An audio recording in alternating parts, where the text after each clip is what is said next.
खामोशी, अंधेरा,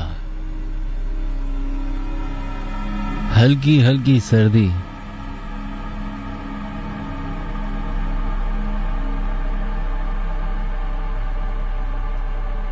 ये जब तीन एलिमेंट्स आपकी रोजमर्रा की जिंदगी में इन्वॉल्व हो जाएं, तो एक ऐसा एम्बियंस बन जाता है जिससे जन्म होता है खौफ का।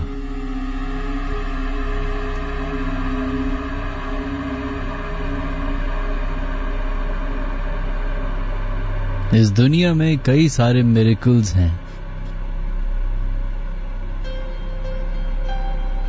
कुछ इंसानों ने एक्सप्लोर कर लिए और कई सारे अभी एक्सप्लोर करना बाकी है।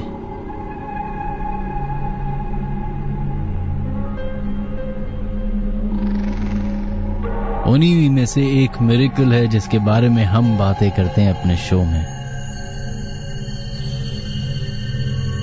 एक ऐसी एंटिटी, एक ऐसी एनर्जी, एक ऐसी मखलूक के बारे में जिसको बहुत सारे लोग मिथ, फिक्शन, फेक और कई तो झूठ भी मानने के लिए तैयार हो जाते हैं। लेकिन जैसे जैसे टाइम गुजरता जा रहा है,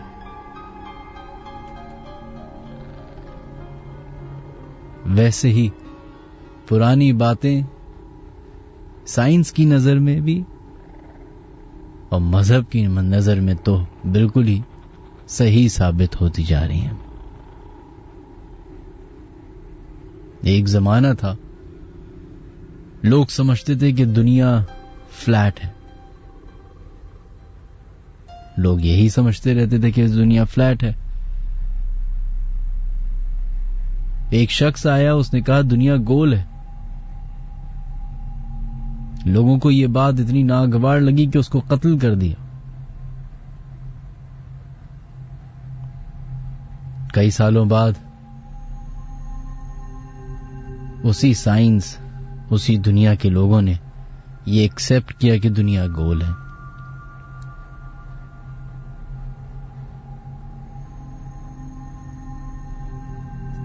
कई सारे लोगों ने कहा कि चांद पे जाना नामुमकिन है।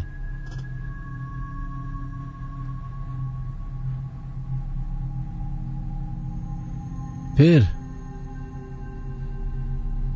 रशिया, अमेरिका, इन दोनों ने इस बात को प्रूव किया कि चांद पे जाना भी मुमकिन है।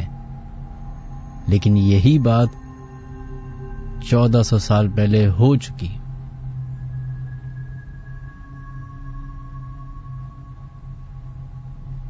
अगर आपको वो मेराज का वाकया रटा हुआ हो, तो हुजूर अकरम सल्लल्लाहु अलैहि वसल्लम ने पूरा सफर, कहा जाता है कि इतनी जल्दी हुआ था कि तकिया ऊपर उठ रहा था, दरवाजे की कुंडी हिल रही थी और वो चांद से अर्श, अब जमीन से अर्श पे और अर्श से वापस जमीन पे आ चुके थे। और इस मुलाकात में, इस सफर में कई मुलाकातें हुई थी। उस वक्त शायद लोगों ने, दूसरे मज़ाहिब ने, दूसरी शहर के लोगों ने इस बात का मजाक बनाया हो, ना समझे हो। लेकिन अब दुनिया टेलीपोर्टेशन के ऊपर काम कर रही है। स्पीड ऑफ लाइट के ऊपर बात होती है। तो कुछ सच्चाई तो है इन सारी बातों में।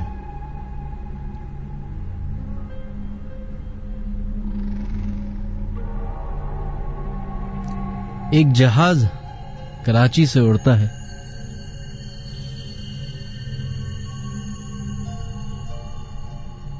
टूवर्ड्स गवादर, मंजिल उसकी तुर्बत है। गवादर में कुछ पैसेंजर्स को ड्रॉप करके वही जहाज तुर्बत जाता है और वहां पे पैसेंजर्स को उतारने के बाद ये डिसाइड किया जाता है कि चूंकि रात हो गई है, अंधेरा हो चुका है, तो अब हम इन कंडीशंस पे जहाज को नहीं उड़ा सकते। तो बेहतरी इसी में है कि रात इधर ही स्टे करें और फिर सुबह सवेरे वापस जहाज कराची लाया जाए। उस जहाज में 40-50 पैसेंजर्स थे और साथ में 4 क्रू मेंबर्स, जिसमें से एक कैप्टन, को पायलट, पायलट, को पायलट, एक स्टूवर्ड और एक एयर होस्टेस। फजर के टाइम पे ये फ्लाइट तकरीबन 9 बजे के टाइम ये फ्लाइट कराची से उड़ती है, गवादर जाती है, गवादर में लोगों को ड्रॉप करती है, फिर तुर्बत जाती है। इस दौरान गवादर में थोड़ा सा मौसम बुरा होता है जिसकी वजह से फ्लाइट डिले होती है और फिर तुर्बत जब पहुंचते हैं तो शाम के 5 या 6 बज चुके होते हैं। उस वक्त पायलट जो है वो ये डिसाइड करते हैं कि हमें अब अपनी फ्लाइट को ग्राउंड करना पड़ेगा और यहीं रहना पड़ेगा। डिसाइड तो हो गया, लेकिन रहें तो कहां रहें। उस वक्त तुर्बत एक इंटरनेशनल एयरपोर्ट नहीं था, अब है। तो पता ये चला कि उनका एक कुलीग वहां पे रहता है, क्यों ना उसके घर में जाके हम रात बसर करें और फिर सुबह वापस आ जाएं।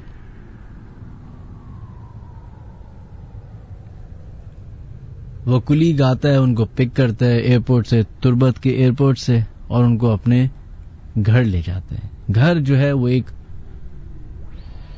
If I am not wrong, पहाड़ी इलाका है, जंगल है।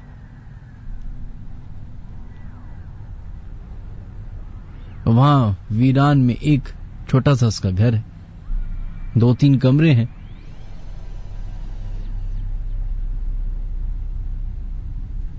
घर पहुंचते हैं, पायलट और को पायलट एक रूम में सोते हैं, एक रूम उनको मिलता है, एक रूम उन स्टूवर्ड को मिलता है। और चूंकि इन चारों क्रू मेंबर्स में एक ही खातून थी तो उनको एक अलग रूम दिया जाता है। 7 बजे का टाइम होता है, ये लोग रूम में जाते हैं, फ्रेशन अप होते हैं, नहा धो के बाहर निकलते हैं तो इन खातून के कमरे में दस्तक होती है। दरवाजा खोलती हैं तो एक औरत बाहर खड़ी होती है, मुस्कुरा रही होती है और वो कहती है कि आपका खाना लग चुका है, इससे पहले कि इस इलाके में लाइट जाए आप खाने पे तशरीफ ले आए। उस एयर होस्टेस को बड़ी अजीब बात लगती है कि अभी तो 7-7:30 ही हुए हैं, लेकिन चूंकि मेहमान है और कुछ आदाब होते हैं मेहमानों के भी, तो उन्होंने कहा चलें ठीक है चलते हैं। वो अपने रूम से निकल के उस रूम तक जाती है जहां पे दस्तरखान बिछा होता है। दरवाजा खोलती हैं तो सामने उनको अपने सारे क्रू मेंबर्स नजर आते हैं दस्तरखान पे बैठे हुए, और वो होस्ट नजर आता है, वो दोस्त नजर आता है जिसके घर वो आए हुए। पीछे मुड़ के देखती हैं तो वो खातून वहीं खड़ी होती हैं, उनको वो आने का कहती हैं लेकिन वो सर हिला के मना कर देती हैं। खैर ये अंदर जाती हैं तो वो होस्ट कहता है कि जबरदस्त काम हुआ कि आप आ गए, हम आपको बुलाने ही आने वाले थे। अच्छा हुआ आप खुद ही आ गई, बैठे अब खाना खाएं। कहती मैं खुद तो नहीं आई, मुझे भी बुलाया है। तो पूछता है कि किसने बुलाया आपको? कहते हैं आपकी शायद बेगम है, उन्होंने हमें दरवाजा खटखटाया था। तो वही 1 सेकंड के लिए खामोश होता है। कहते हैं मेरी तो शादी नहीं हुई है अभी तक और मैं तो अकेला रहता हूं इस घर में। उसको लगता है कि शायद वो मजाक कर रहा है। वो कहती नहीं, बाहर दरवाजे पे भी वो खातून खड़ी हुई है मैं अभी बुला लेती हूँ। वो दरवाजा खोलती हैं उस कमरे का, बाहर देखती हैं तो कोई नहीं होता। उसको बड़ा अजीब लगता है कि अभी तो एक खातून ने दरवाजा खोल के मुझे बुलाया है और मेरे साथ चलती चलती आई हैं और बस कमरे में दाखिल नहीं हुई। खैर वो शख्स, वो होस्ट जो उस घर का मालिक होता है, वो कहता है कि ये पहाड़ी इलाका है, इधर कुछ इस तरह की शरारतें हो जाती हैं। जो को पायलट और पायलट होते हैं वो उस एयर होस्टेस को देख के कहते हैं कि भाई तुम तो डराने की कोशिश कर रही हो। कहती नहीं, मुझे असल में किसी ने दस्तक दी थी, मैं दरवाजा खोला, सामने एक बुर्का पोश औरत थी जो मुस्कुरा रही थी, उसकी हंसी की आवाज मुझे आई और उसने मुझे बोला है कि दस्तरखान लग गया है, आप खाना खा लें, इससे पहले लाइट चली जाए। खैर उन्होंने अपना वहम समझ के या एक मजाक समझ के इग्नोर कर दिया, दस्तरखान पे बैठ गई, खाना वाना खाना शुरू किया, आधे पौने घंटे खाना खाया और उसके बाद जब खाना खा लिया तो सब अपने अपने कमरे में चले गए। अब इन एयर होस्टेस को दिमाग में एक बात रह गई कि आखिर ये था कौन। उस कमरे से निकलती हैं जहां पे खाना खाया होता है, अपने कमरे तक जा रही होती है कि उनको लगता है कि पीछे कोई उनके साथ साथ वॉक कर रहा है। पीछे पलट के देखती हैं तो एक हेलो नुमा चीज नजर आती है, आबला कहते हैं उसको, अगर मैं सही अल्फाज यूज कर रहा हूं। डर जाती है,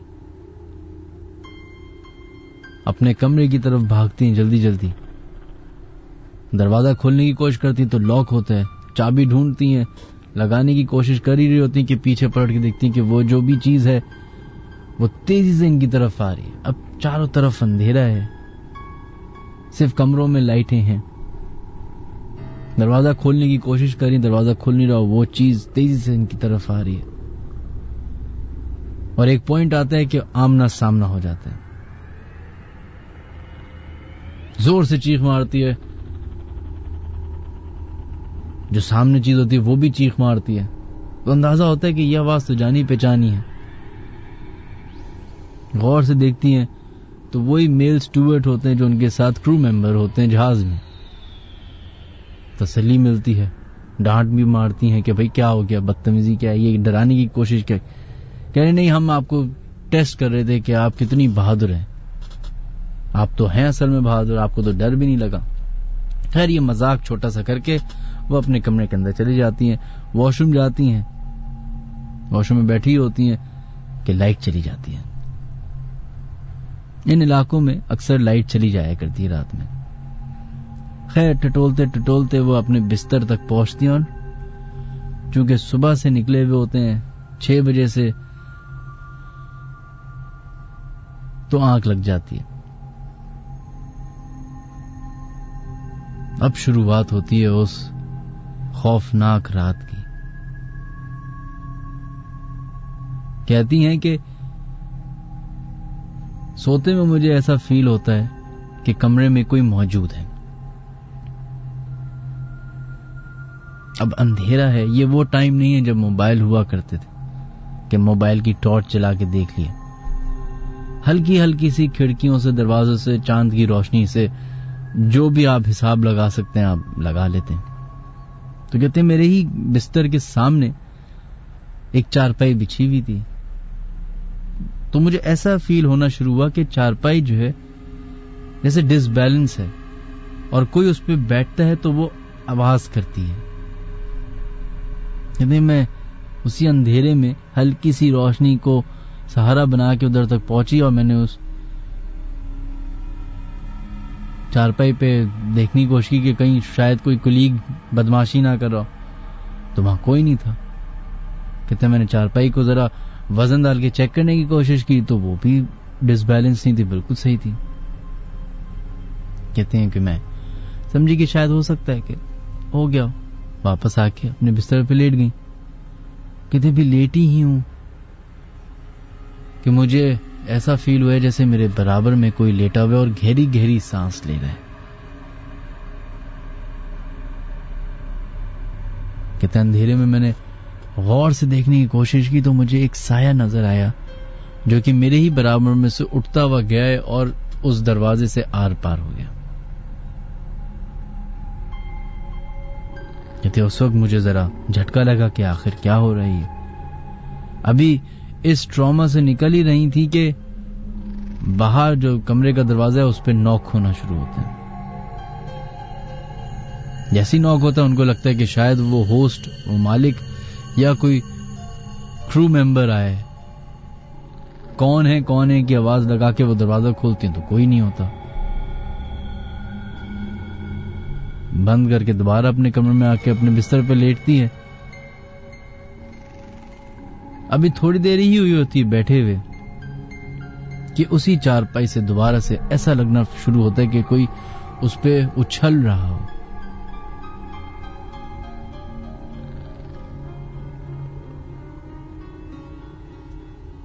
अब इन साहिबों को पक्का यकीन हो जाता है कि इस कमरे में कोई ना कोई ऐसी चीज है जो तंग कर रही है और जो चाह नहीं रही कि मैं इस कमरे में मौजूद रहूं।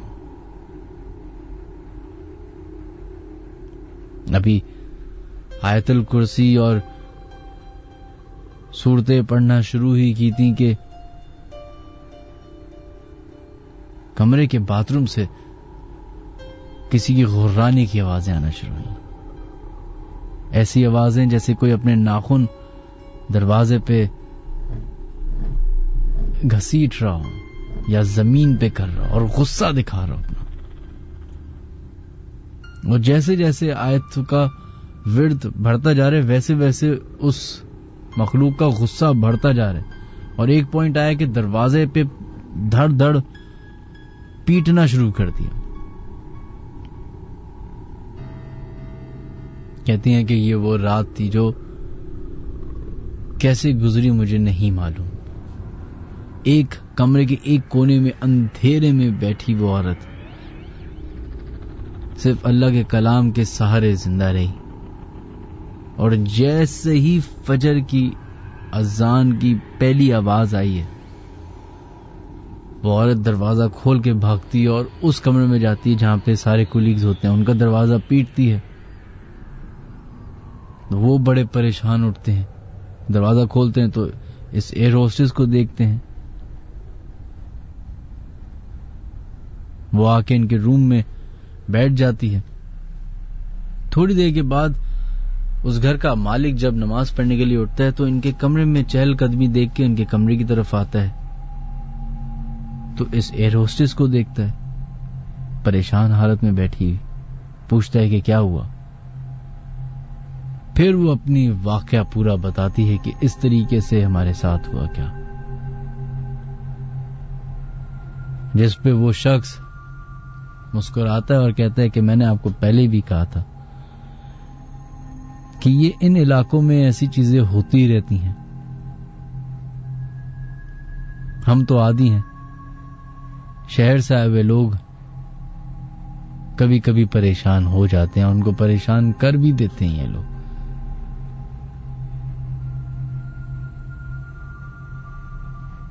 ये बात करें हम तुर्बत, जो कि बलोचिस्तान का सेकंड सबसे बड़ा शहर है after Quetta.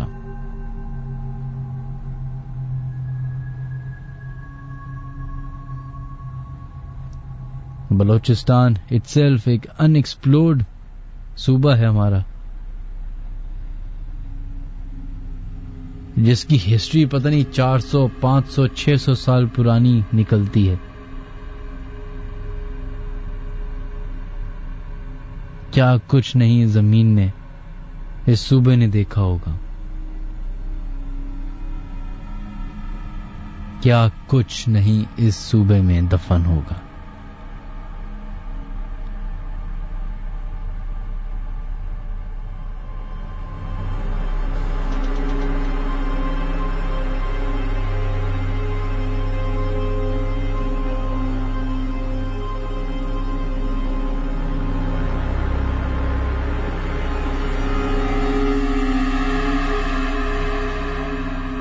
Ladies and gentlemen, friends and fellows, welcome to the Late Night Horror Show.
Ladies and gentlemen, welcome to the late night horror show. मेरा नाम है मिनहाज अली अस्करी.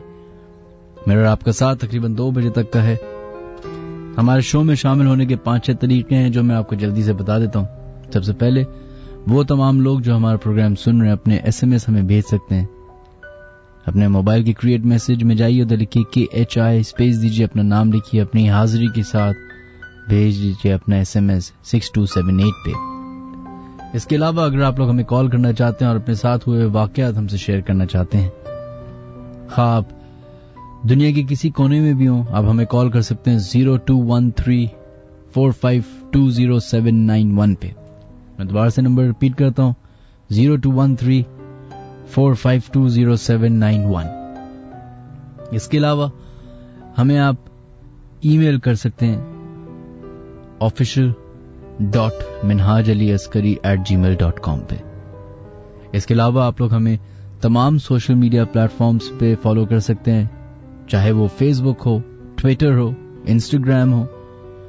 मिनहाज अली अस्करी सर्च कीजिए, MINHAJALIASKARI.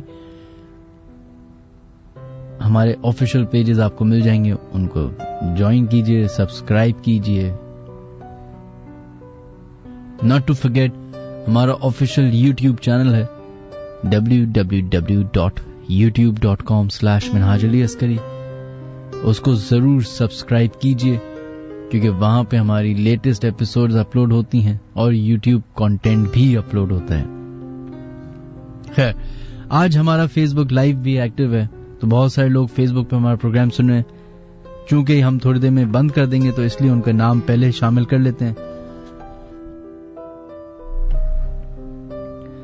जाहिद, आपका मैसेज आ रहा है, होपफुली आप एंजॉय कर रहे होंगे. Gufran, thank you so much. Adeel Ahmed, बहुत बहुत शुक्रिया. अरीबा इमरान, बहुत बहुत शुक्रिया आपका भी. And Kausar Khan, thank you so much.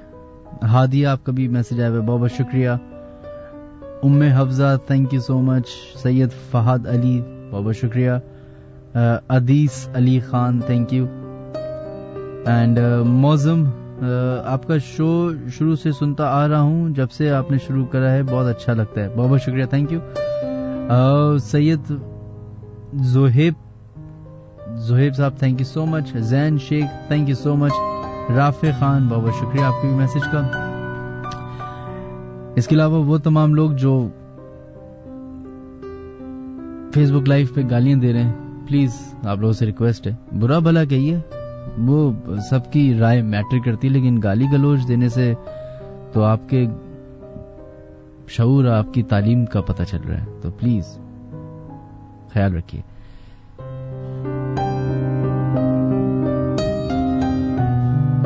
खैर जनाब, ये एक वाकया जो था मैंने आपको बताया, जो कि एक हमारी ही एयरलाइन का वाकया है. और ये उस वक्त की बात है जब छोटे जहाज गवादर की साइड जाया करते थे, या तुर्बत की साइड पे, फोकर जिसे कहते हैं.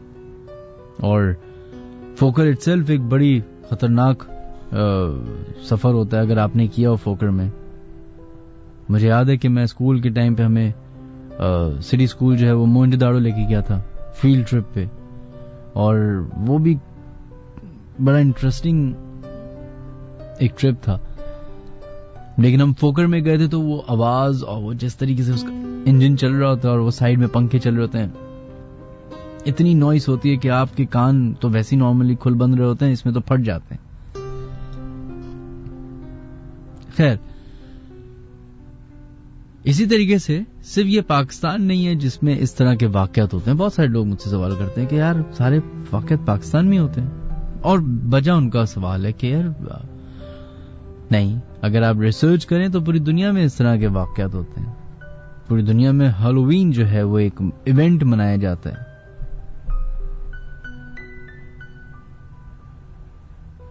पूरी दुनिया में ही बर्मुदा ट्रायंगल भी है, एक ऐसा जजीरा, एक ऐसा आइलैंड जिसकी मिस्ट्री अभी तक सॉल्व नहीं हुई है. बहुत सारी थ्योरीज आ गई हैं लेकिन सॉल्व अभी भी नहीं हुई है. जो लोग समझते ना कि वो तो मसला ये है, ऐसा नहीं है। कोई भी अभी तक इसको 100% मान नहीं रहा कि आखिर चक्कर क्या है। इसी तरीके से जैसे मैंने अभी आपको एक वाकया एयरलाइन का बताया, एक जहाज न्यूयॉर्क के एयरपोर्ट पे उतरता है रैंडमली, ईयर मुझे याद नहीं है, रैंडमली उतरता है। तो वहां के जो भी सिविल एविएशन वाले होते हैं उनको परेशानी हो जाती है कि इतने बिजी एयरपोर्ट पे एक रैंडम जहाज कैसे उतर गया।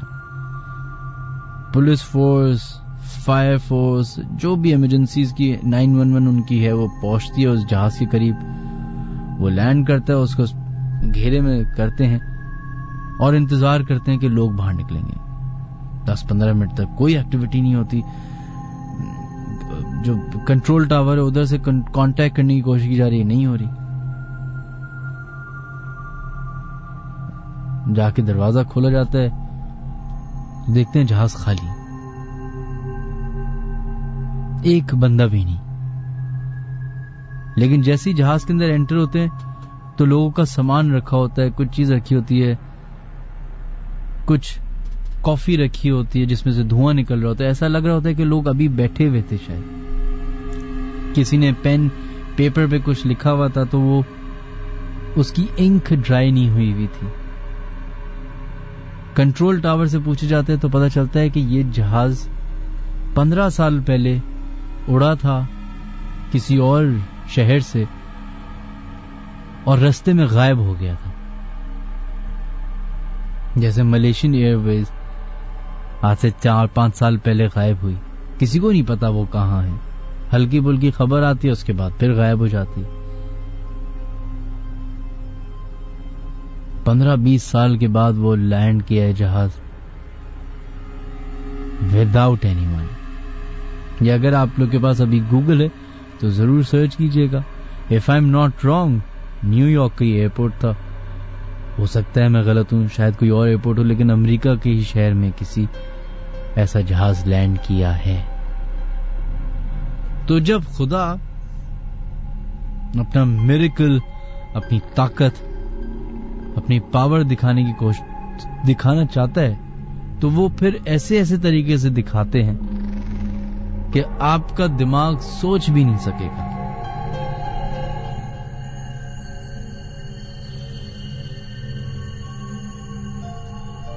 तो थोड़ी देर के लिए ही सही, आपसे ये नहीं कह रहे कि मानना शुरू कर दें, ये कह रहे हैं कि सुनना शुरू कर दें बस, और अपना ओपिनियन अपने पास रखें। बहुत हो गए ओपिनियन दे दिए। सोशल मीडिया के आने के बाद हम पाकिस्तानियों ने सिर्फ अपने ओपिनियन ही दिए हैं, कभी किसी की तारीफ नहीं की, कभी किसी की अच्छाई नहीं की, कभी किसी को अप्रिशिएट नहीं किया। हमने सिर्फ गालियां गालियां गालियां, अपने एग्जाम की फ्रस्ट्रेशन गालियों की फॉर्म में दूसरे को दे दी। किसी की शादी हो रही है उसको गालियां दे दी, मैच में बुरा खेले उसको गालियां दे दी, इंडिया को गालियां दे दी, तो इनको गालियां दे दी, हर वक्त गाली गाली गाली। एक टॉक्सिक नेशन बनते जा रहे हैं। प्लीज सब्र कीजिए, रुक जाएं, थामुल। सबको एक तो कपिल शर्मा बनने का भी शौक हो गया है, वन लाइनर मारने का शौक है, कॉमेडी करने का शौक हो गया, हर कोई कॉमेडियन है। अब पाकिस्तान में एक फेज आता है, डॉक्टर बने सब डॉक्टर बने, इंजीनियर बने सब इंजीनियर बने, अब कॉमेडी का है सब कॉमेडियन है, एक से बढ़ के एक कॉमेडियन है, गली गली में कॉमेडियन है। तो रिलैक्स कीजिए, सुनना शुरू कीजिए। वेल, आमना सरफराज, आपका मैसेज आया है, बहुत बहुत शुक्रिया।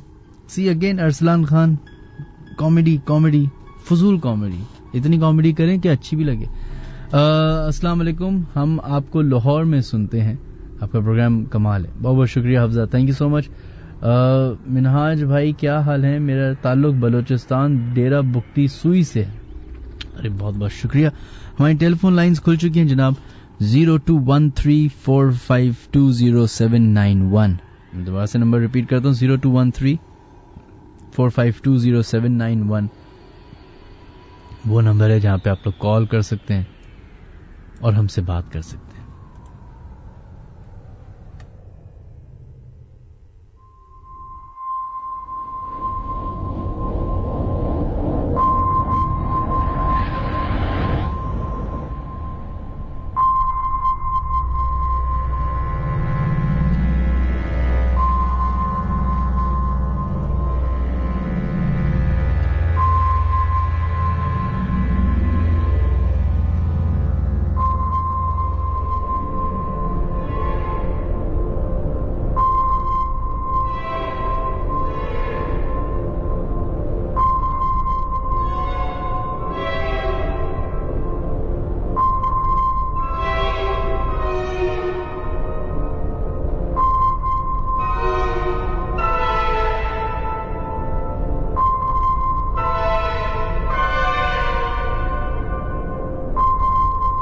हेलो,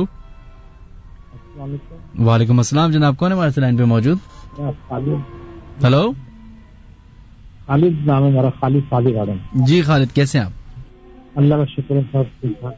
अच्छा खालिद, जरा ऊंचा बोलेंगे प्लीज आप? अच्छा, आवाज आ रही है मेरी आपको? साफ आवाज आ रही है? जी जी, बेहतर है बेहतर है। अब बेहतर है जी खालिद, आप किधर से कॉल कर रहे हैं? मैं बात कर रहा हूँ सादी गार्डन से। गांधी गार्डन से? नहीं, गांधी गार्डन नहीं, Saadi garden. Saadi garden, sorry Saadi garden. जी बताइएगा। मनी गेट की तरफ है, 6 नंबर गेट के पास। बिल्कुल बिल्कुल, जी बताइएगा, क्या क्या वाकया आपके साथ जो पेश आया? मेरे साथ सर ये वाकया तो तकरीबन काफी पुराना है, लेकिन जो मैं सुन रहा हूँ तकरीबन ये कोई साल हो गया होगा आपका प्रोग्राम। तो मुझे भी फिर वो हुआ कि मैं चलो अपना वाकया भी शेयर कर लूँ। पहले तो मेरा इरादा नहीं था, लेकिन मैंने ये लोग अक्सर शेयर करते हैं तो मैंने भी सोचा मतलब। तो ये हम लोग जो हमारा वालिद का घर है, ये रिफायम सोसाइटी है बलीरहाट, आपने देखा होगा। वो घर मतलब जो हमारे घर था वो अक्सर सेल कर चुके हैं, लेकिन हम यहीं पे काफी अरसे वहाँ पे रहे, तकरीबन 29 से लेके और ये 2018 के एंड तक रहे वहाँ पे। तो ये तकरीबन वाकया है 2007 के लिए, 2007 का। आवाज सर मेरी साफ आ रही है आपको? बिल्कुल, बस आप ऊंचा बोलते रहेंगे ना तो आवाज साफ आती रहेगी। अच्छा, या मैं हैंड फ्री निकाल के बात कर लूँ? जैसे आपको कंफर्टेबल हो। चलो मैं हैंड फ्री निकाल के बात करता हूँ। बिल्कुल। अब साफ आ रही है सर आवाज मेरी? बेहतर है, जबरदस्त। आप बताइए। अच्छा, तो सर वो रिफायम का घर था हमारा, ये मतलब विरासत का। अब तो ये घर इस वक्त तो घर हम ये सेल कर दिया है और मैं यहाँ शादी गार्डन में शिफ्ट हो गया हूँ। तो जब ये बच्चे छोटे होते थे, ये तकरीबन स्कूल में पढ़ा करते थे, स्कूल में तो ये अपनी नानी के घर जाया करते थे जब छुट्टियां होती थी। तो उस वक्त या कभी ये हफ्ता इतवार को जाते थे जैसे ये, तो फिर मैं ऊपर वाले पोर्शन में उन रहते थे, तो घर हमारा ज़ाहिर में अकेला होता था ऊपर पे। सही। तो उस वक्त ये मतलब है कि ये वाकयात मेरे साथ होते थे। तो ये होता था कि घर में टीवी वगैरह देखने के बाद जब मैं रात में सोता था तो गद्दा में बिछा देता था कमरे के अंदर, मतलब ये दरमियान में वो उस पे फिर मैं मतलब सोता था। तो जब रात अंधेरा कर दिया या आदमी नींद आ जाता था, तो फिर मुझे महसूस होता था कि मेरे चारों तरफ ये छोटे छोटे कद के मतलब जो है लोग चल रहे हैं, मतलब चल फिर रहे हैं कमरे से बाहर। तो वो कई दफा ऐसा होता था कि मैं उठ के बैठता था, फिर मैं आयतुल कुर्सी वगैरह पढ़ लेता था, मतलब सब कर लेता था, फूक दिया मैंने चारों तरफ।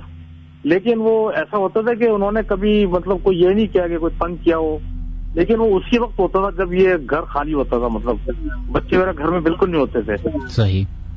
तो ये मैंने आपसे कहा था कि ये मैं शेयर करूं। और वो कभी कभार ऐसा भी हुआ है, मतलब कि मैं सो रहा होता था तो वो ऐसा लगा मुझे कि बहुत तेज हवाएं चली, और उसके बाद मुझे ऐसा लगता था जैसे कोई बाकायदा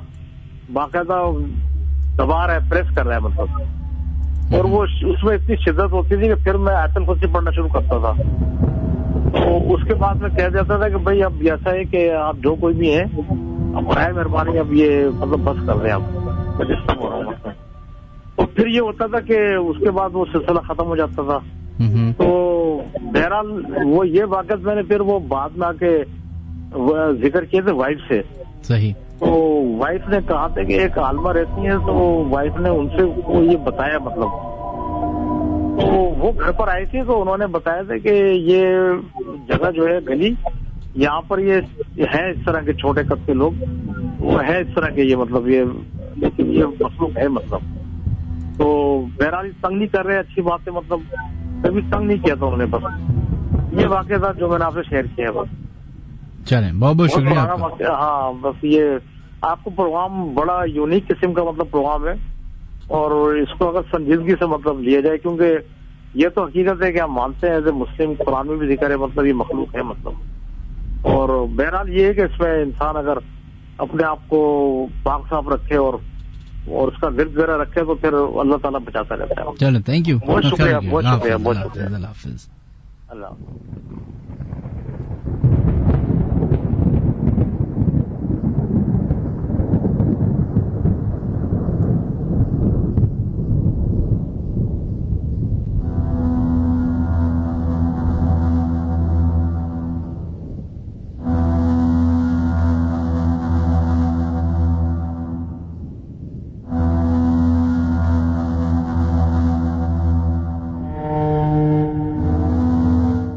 बढ़ते हैं नेक्स्ट कॉलर की तरफ।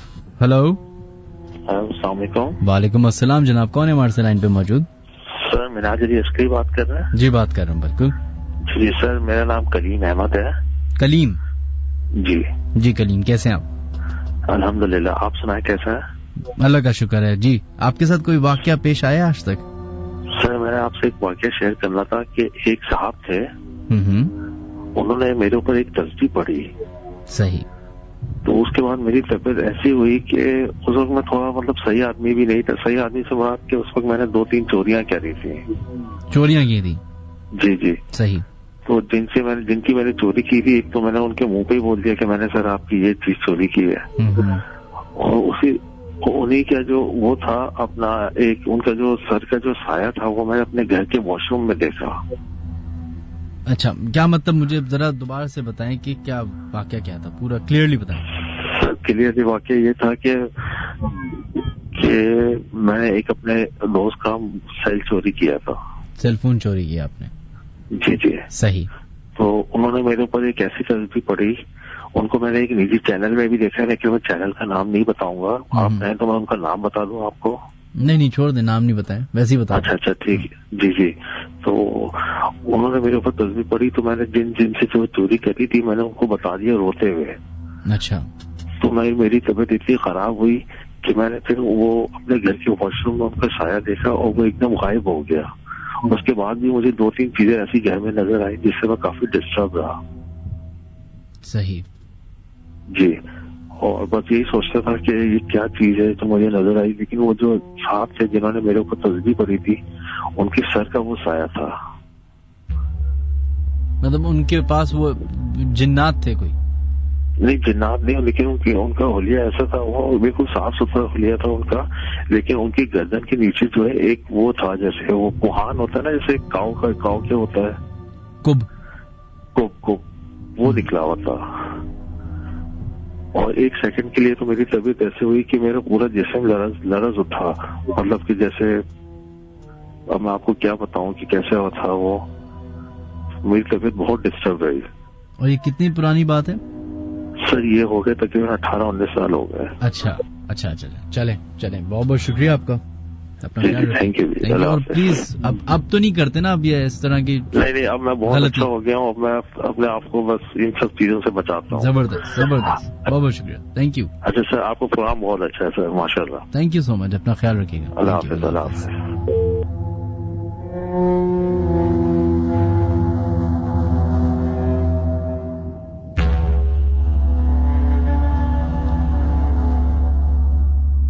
चलो जनाब, बढ़ते हैं अपनी एक ईमेल की तरफ और देखते हैं किसने ईमेल भेजी है।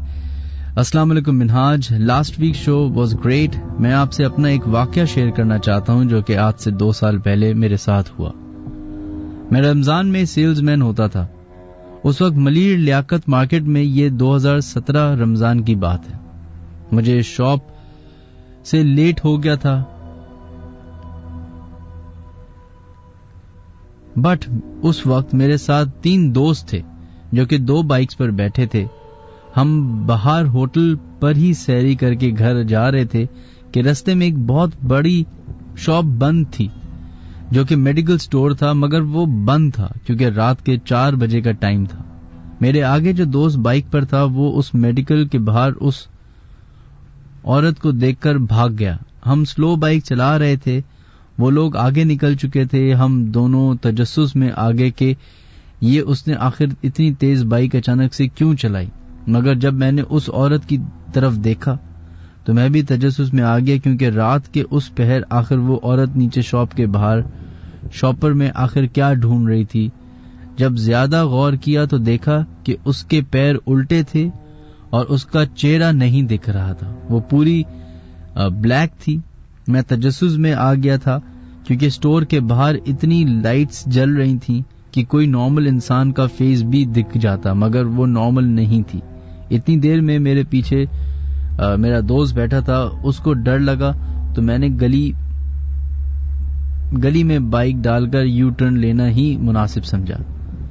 थोड़ी देर में अजान भी हो गई। जब हम वापस वहां आए तो सब नमाजी जा रहे थे और कोई औरत नहीं थी। मैंने पूछा भी लोगों से, मगर किसी ने कुछ भी नहीं देखा और ना ही कोई शॉपर था वहां। वल्लाह आलम वो शॉपर में क्या था और वो औरत क्या ढूंढ रही थी।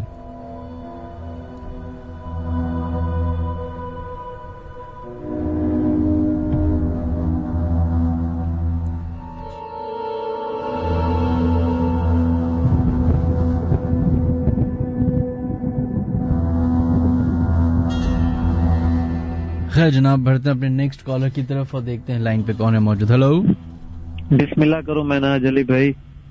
बिस्मिल्लाह जी, तनवीर बात कर रहा हूँ कराची से। पिछले शो में भी आपसे बात हुई थी, अपने गांव का वाकया बताया था, अपने भाई छोटे अली का, पीपल वाला। अच्छा, पहले तो सबसे पहले अस्सलाम वालेकुम बोलते हैं। जी जी, वालेकुम सलाम। बिस्मिल्लाह कहा है आपको सर? जी जी बिल्कुल। अब बताइए क्या वाकया है? सर जी, ये वाकया मेरे साथ कराची में हुआ था 2 साल पहले। तो आवाज मेरी सही आ रही है? बड़ी जबरदस्त आ रही है। चलो माशाल्लाह। 2 साल पहले हुआ था सर। मैं उस वक्त रशीदाबाद में काम करता था, फैक्ट्री में, गारमेंट्स की फैक्ट्री में। तो सर बात यह है कि पहले तो हमें जो पंजाब से लोग आते हैं ना, उनको थोड़ी सी लालच होती है कि वो थोड़ा कम ही खर्चा करें। तो हुआ यूं सर के एक मकान मैंने लिया किराए पे। सही। तो वैसे रोजाना ही मकान देखने जाते थे, लेकिन उनका रेंट ज्यादा होता था, किसी का 5, किसी का 6, किसी का 7। तो एक और मालिक मकान से हमारी मुलाकात हुई। उसकी पूरी यानी कि कॉलोनी थी उसके पास, तो उसने ना एक मकान का किराया ना कम लगाया, तो 2500 रुपया एक कमरे वाला मकान था। तो मैंने वो मकान ले लिया 2500 रुपए में।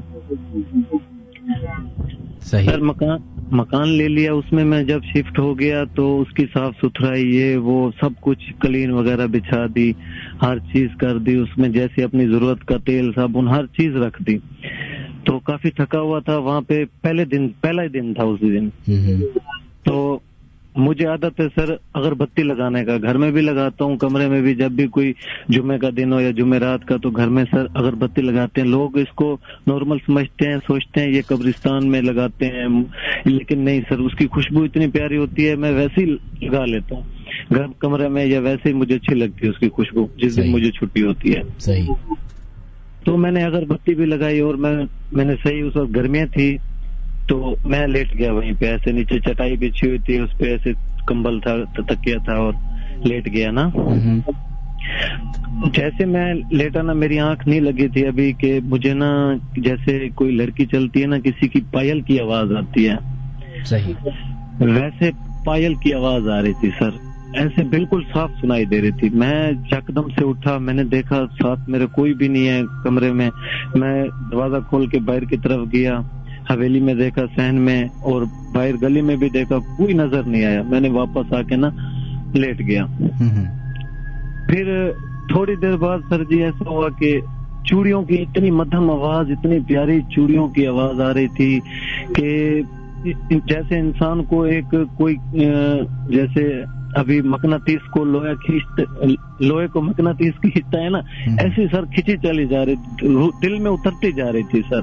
इतनी प्यारी धुन चूड़ियों की और हंसने की इतनी खी आवाज थी कि मैं हैरान और परेशान हो गया। मुझे पता तो चल गया था, मैंने कहा ये कोई आम बात नहीं है, ना ही साथ कोई फैमिली वगैरह रहते हैं, वहाँ पे छड़े ही रहते थे, यानी कि लड़के ही रहते थे साथ मकानों में, कॉलोनी में जहाँ पे मुझे मकान मिला था।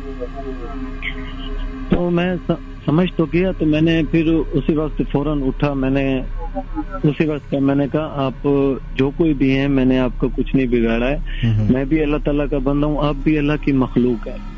तो मैं आपको कभी नुकसान नहीं पहुंचाऊंगा और ना ही आप मुझे कभी नुकसान पहुंचाना। मैं परदेसी सा इंसान हूँ, मजदूर आदमी हूँ, अपने बच्चों की रोजी रोटी के लिए आया हुआ हूँ। प्लीज मुझे इतना, पहले तो इतनी मुश्किल से ये मकान मिला है, पता नहीं उसने कैसे दे दिया मुझे इतने कम रेट में, मुझे तो पता ही नहीं था।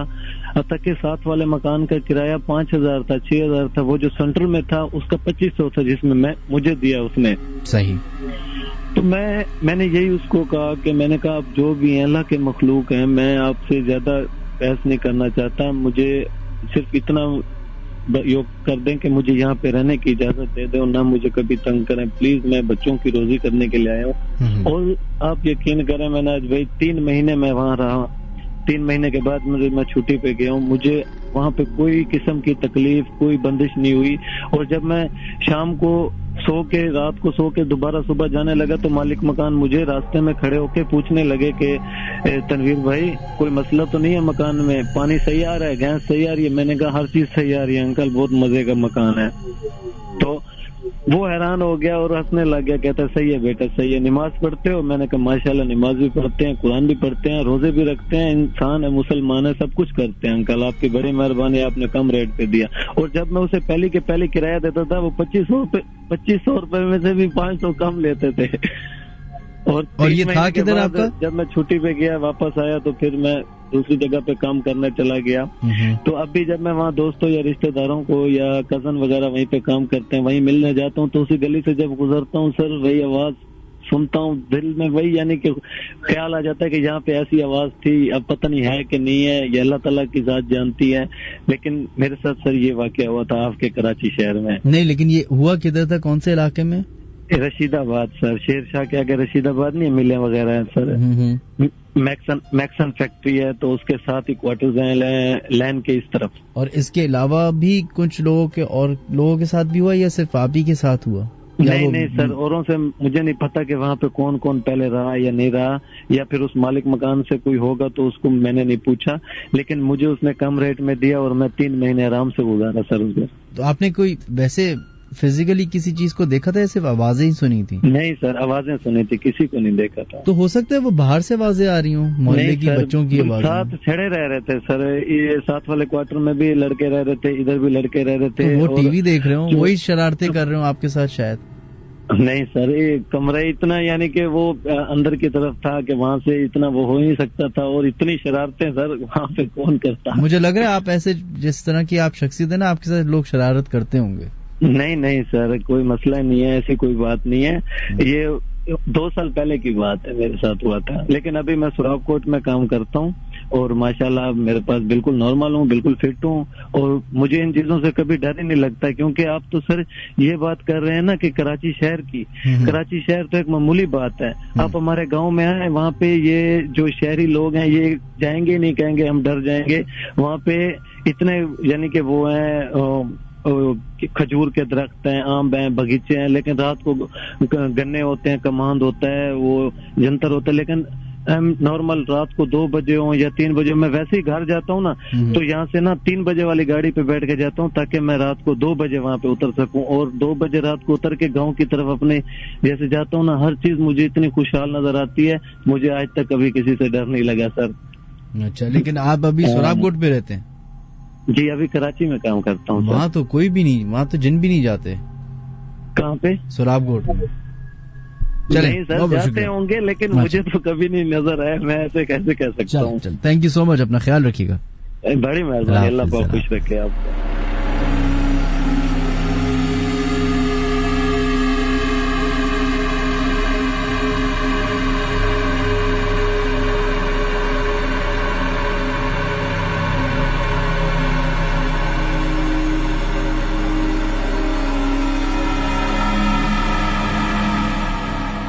चलो जनाब, भरते हैं एक अपने आज हमारे शो में जो है एक इंटरेस्टिंग एलिमेंट है। एक हमारी लिसनर है, हमारी दोस्त भी हैं और एक्टर भी हैं, रमशा उनका नाम है। वो हमारे स्टूडियो में आई हैं और उनके साथ कोई बड़े इंटरेस्टिंग वाक़यात हुए, तो वो उन्होंने कहा कि मैं शेयर करना चाहती हूँ लाइव स्टूडियो में। मैंने कहा व्हाई नॉट, तो हम उनको ऑनर करते हैं। अस्सलाम वालेकुम। वालेकुम अस्सलाम। कैसी हैं आप? Very well. अच्छा, तो आपके साथ कोई वाकयात हुए हैं क्या, इस तरह का कुछ हुआ है इंसिडेंट वगैरह? वाकयात तो होते रहते हैं, मैं मतलब ऑफ एंड ऑन तो होते रहते हैं. हम लोग जहाँ रहते हैं obviously my mom she works in A government sector, तो हम लोग जिस जगह पे रहते हैं it's already allotted by government, it's a government property. तो वहाँ पे जब हम लोग पहली दफा शिफ्ट हुए तो like first 6 months it was all good, but after that तो फिर मेरी चीजें अजीब सामने पड़ी होती हैं, नहीं नजर आती. और फिर 10 मिनट बाद जाओ तो फिर वो वहीं पड़ी होती है. अक्सर मेरी लड़ाई हो जाती है घर पे because and my mom is like कि मैं तो हम लोग तो तुम्हारी कोई भी चीज छेड़ते नहीं है भाई, हमें पता है तुम क्या केओस मचाती हो, हम तो तुम्हारी कोई इनफैक्ट हमारी डोमेस्टिक हेल्प भी मैंने उसको स्ट्रिक्ट इंस्ट्रक्शंस दिए कि मेरी कोई चीज अगर फैली भी है ना प्लीज रहने दो वहां पे, नहीं हटाओ. वंस आई वाज ट्रैवलिंग और मैंने ईमेल भी किया था इनफैक्ट और मैंने बताया भी था पहले, but I tell you again. I was traveling and I was looking for my passport and मुझे याद था मैंने वीज़ा लगवा के अच्छे तरीके से मैंने अपनी मॉम के ड्रॉर में रखा एंड मुझे अगले दिन ट्रैवल करना था. तो मैंने सोचा कि मैं अपनी बुकलेट बना के सारे डॉक्यूमेंट्स रखती हूँ.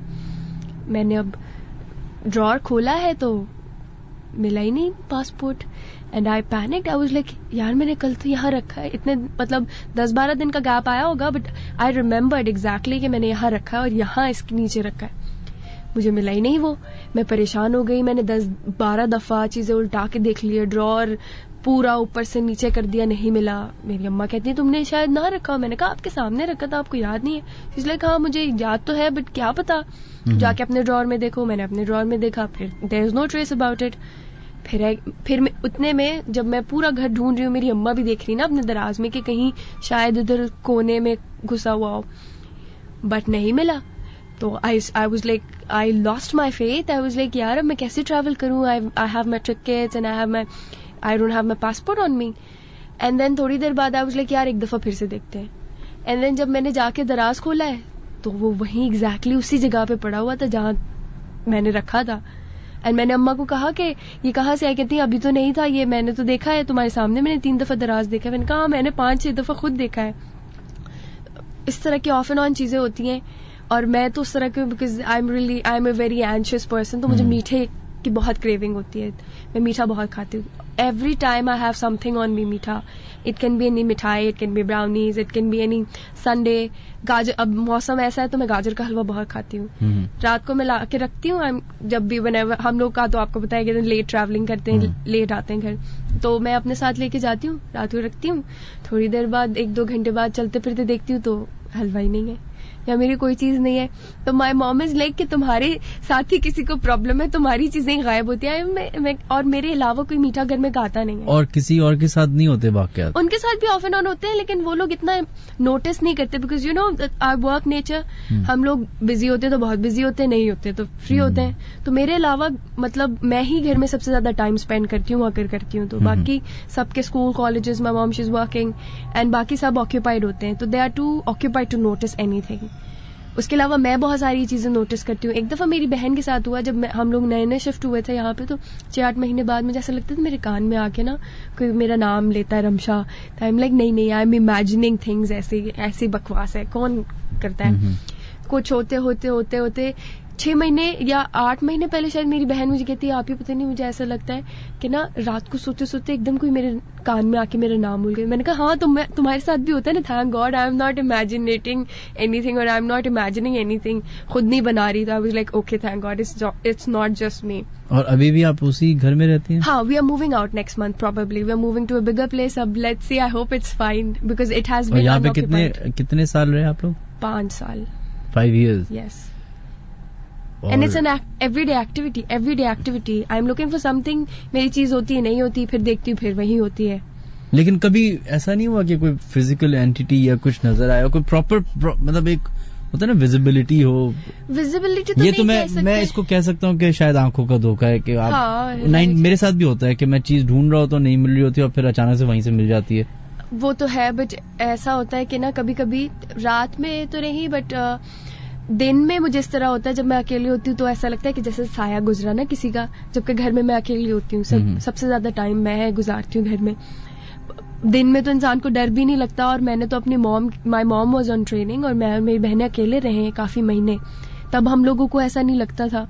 मतलब तब भी लगता था, बट हम लोग ना हमेशा से अकेले रहने के आदी हैं, तो इस तरह ये नहीं होता हम लोगों के साथ के अकेले रहने से डर लगता है, बट कुछ प्रेजेंस आपको फील होती है। जैसे कभी मैं लेटी होती हूँ तो मुझे ऐसा लगता है कोई खड़ा हो गया आपके पास, while I am in my like कच्ची नींद होती है ना, आपको ऐसा लगता है कि कोई सामने खड़ा, एकदम मैं उठ के देखती हूँ तो नहीं होता कोई। फिर दिन में इनफैक्ट होता है कि मैं टीवी देख रही होती हूँ या लैपटॉप पे कोई मूवी देख रही होती हूँ, तो ऐसा लगता है कोई गुजरा है बिल्कुल सामने से ना, शैडो ऐसे पास होता है एकदम।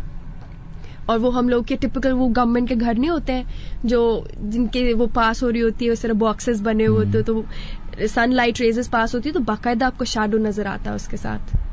तो शैडो मूव होता है ना, I am like I panic for like 2 or 3 minutes कि what happened. I am like नहीं दरवाजा बंद करके फिर मैं अपना जो भी एक्टिविटी कर रही होती हूँ। बट इससे पहले this is nothing, I have been to worse, I have had a worse situation. I was like very young by that time, I was not a growing child, but obviously I was a teen. But it's about 2013. हम लोग गए थे शादी पे, हम लोग कभी नहीं गए because we've lived in a like my mom, she's been a single parent obviously. So उन्होंने बड़ा हम लोगों को ना बड़ा protective रखा है, कभी ज्यादा अकेले नहीं छोड़ा, ना अकेले हम लोग को, we haven't been traveling a lot. I grew old, तो फिर मैंने बहुत travel किया, but हम लोग पहली दफा पंजाब साइड गए ना, वहाँ के हम खेत देखेंगे। My mom's cousin was getting married, तो we went there and we enjoyed, we had a ball of a time. बारात का दिन था उस दिन, आई रिमेम्बर। तो हम लोगों ने ऐसे ही सोचा, मेरी बहनों ने कहा कि हम लोग ना वो देखने चलते हैं, खेत है, भुट्टे के खेत थे और गन्ने के खेत थे, हम वहाँ चले गए मगरिब के टाइम, मगरिब के बाद, क्योंकि गाँव की शादियां इस तरह होती है ना, दिन में होती हैं और फिर शाम में तो घर। तो by the time we were almost done with it, मगरिब होने ही वाली थी, हम लोग आ गए, कुछ नहीं हुआ। थोड़े दिन वापस आए, फिर my sister she started complaining कि यार मेरे चेस्ट में बहुत दर्द होता है। मैंने कहा पता नहीं कोई होगा, कोई मेडिकल प्रॉब्लम होगा। हम उसको डॉक्टर के पास ले गए, डॉक्टर सेड नहीं एवरीथिंग्स फाइन। फिर वो रोज कहे कि नहीं यार मेरे चेस्ट में बहुत दर्द होता है। हमने बोला नहीं, दवाइयाँ डॉक्टर ने देख के दे दी कि शायद ये हो सकता है, दवाई ले लो। But it was of no use. Nothing was being benefited out of it. Every day her pain grew worse. Like she used to cry out of pain. उसके चेस्ट में बहुत दर्द हो, कहती है मुझे ऐसा लगता है जैसे ना कोई जकड़ रहा है ना मेरे सीने। पंजाब में नहीं while we were back है, हम लोग तो वहाँ आए थे, उनको 7-8 दिन के लिए थे, शादी अटेंड की, and we were back है। उसके बाद ये 1-1.5 महीने, ये 2-3 महीने चला एग्जैक्टली। हम लोग गए थे जुलाई में, हम जुलाई में गए थे, नहीं हम जून में गए थे। ये 3 महीने बाद हुआ, जब 3 महीने बाद उसके दर्द की इंतहा हो गई थी। वो रोज कहती थी, हमने सारे टेस्ट करा लिए, हमने सब बता, मतलब we had done everything on our part, but कुछ पता ही नहीं चल रहा था कि उसको प्रॉब्लम क्या है। वो कहती है मुझे ऐसा लगता है जैसे ना कोई मेरा सीना जकड़ रहा है, मुझे दर्द। She used to cry out of pain, उसके आंसू गिरते थे। हम I used to feel vulnerable and miserable कि मैं क्या करूं उसके लिए, मतलब कुछ कर नहीं सकते। छोटी है, she is like 3 years younger to me and I was 17 by then, she was 14, तो वो और छोटी है ना। तो हम लोगों ने we tried everything on our by whatever we could do in our capacity. But उसके बाद all of a sudden it was October. मुझे तो डेट बाय डेट इसलिए सारी चीजें याद है बिकॉज आपको ये चीजें जो होती है ना बड़ा वो कैप्टिवेट कर लेती हैं। तो मुझे याद है कि it was 15 October when my mom was like कि यार किसी ने कहा कि यार इसका रूहानी इलाज करा के देखो, क्योंकि मेडिकल कुछ नहीं आ रहा है, तो may be there some spiritual problem. हमने एक उनको बुलाया था, एक आलम थे, ही कुडंट सी, वो सिर्फ उनको बता दो तो वो पूछ के आते थे by his take, he couldn't see. And उन्होंने कुछ पढ़ना शुरू किया उसके ऊपर ना, तो मेरी बहन ने चीखना शुरू कर दिया। शी इज लाइक कि उसने चीखना शुरू कर दिया। And I remember it was a Saturday, I was an altar server by then, and हम लोग बड़े ना चर्च की एक्टिविटीज में बड़े एक्टिव थे। तो सैटरडे संडे हम लोगों ने तो किसी भी सूरत सैटरडे संडे हम लोगों ने जाना होता था, चर्च जाना। It was about time, I was like चलो हम लोग चलते हैं। शी सेड नहीं मैं नहीं जाऊंगी। तो माई mom she got protective about her. She is like अच्छा नहीं उसने नहीं जाना तो क्या है। आई हैड, मुझे इंट्यूशन थी, मैंने कहा नहीं मैं तुम्हें लेके जाऊंगी church. My mom is like why are you forcing her, तुम क्यों उसको इतना वो कर रही हो, नहीं उसने जाना तो नहीं जाना, शी डजंट फील वेल। तो शी इज लाइक, मैंने कहा नहीं मैं इसको लेकर ही जाऊंगी। तो उस पे जो भी चीज थी शी इज लाइक मैं नहीं जाऊंगी। अजीब उसने चीजें भी तोड़ना शुरू कर दी। And then that Aalim he told us that you know she is been captivated by somebody. वो but he said I can't do about it all, मेरे बस में नहीं है ये। This like look for someone जो एक्चुअली ये करता हो, जो रूहानी इलाज करता हो, जो इस तरह के उस पे आई थिंक 3 या 4 एग्जॉर्सिज्म्स हुए हमारे सामने. एंड हमारे होता क्या था जब वो हम वी आर लाइक हमारे फैमिली इनहेरिटेंस में we can't have beef. It's like हम लोग we are prone to beef. मेरे स्वेल हो जाती हैं तो ना एलर्जीज हैं. Allergy exactly. हम लोग को एलर्जी है तो हमारे घर में बीफ कोई भी नहीं खाता. वो कहती थी मुझे बीफ ला के दो, मैं बीफ खाऊंगी, मुझे बीफ ही खाना है. फ्रिज में से जाके कच्चा गोश्त निकाल के खाना शुरू कर देती थी हम लोग. And I was a college going girl by then.